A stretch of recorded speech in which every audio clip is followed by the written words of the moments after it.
So you're here because you want to know if the Climb 2 is as good as the original, or if you should steer clear completely. So before we get started, if you're new here to the channel, consider subscribing, and also leave a like if you enjoy. Now with that out of the way, let's talk about the Climb 2. Of course, the Climb 2 is the second integration in the Climb series, following the first game that came out back in 2016 on the original Rift. Of course, in the new game, the graphics have been improved, along with some in-game controls.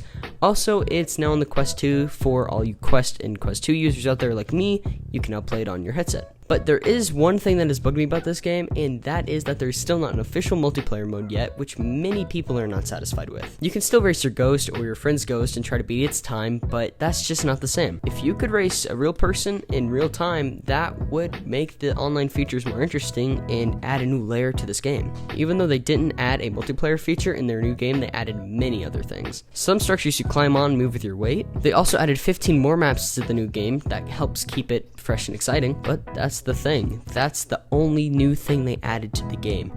No new features like gloves that let you get more stamina or something like that, just more maps. And that's not a bad thing if you like the original game and felt like you need something new to play through, but I feel like there was more they could have done to make this game stand out from the others. Just like the original, there are numerous paths you can take and try to cut down your time. And see that risky ledge over there? Yes, you can probably jump to it, but I mean, I can't tell you how many times I have failed trying to do that, so just be sure that you can. Now let's talk more about the gameplay itself. When you first jump in, it sends you to the tutorial, which in my opinion, feels like it is way better than the first Climb game. In this one, they go more in depth in what everything does, half grips, and using your chalk, etc. Now, after you play through the tutorial, you instantly get sent to the main lobby. In the main lobby, you can choose from playing many different environments that you have access to. Oh yeah, that brings me to another thing. Unlike the first game, where you had to work your way up to unlock all the new maps, you already have access to them all, so you don't have to wait to get into the action.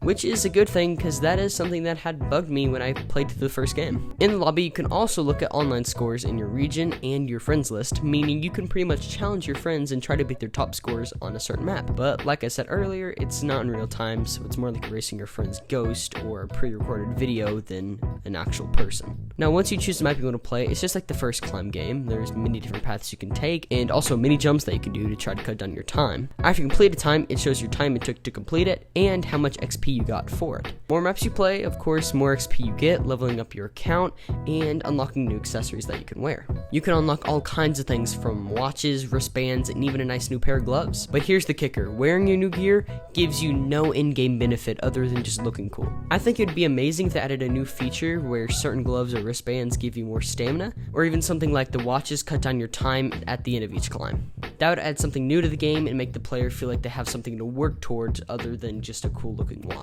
And with them taking out the system of slowly unlocking new environments as they did in the first game, instead, you could work towards upgrades that improve your climb time. I also think that could help with the level system to make it have some meaning.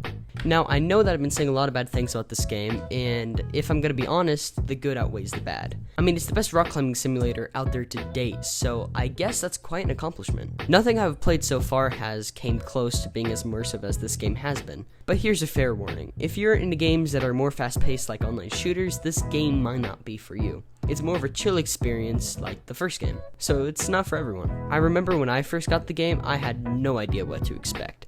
But now I can officially rate this game from 0 out of 10, a solid 8. It has room for improvement, but I feel like with what you get, you won't be disappointed. And I guess for now, I'll see you next time.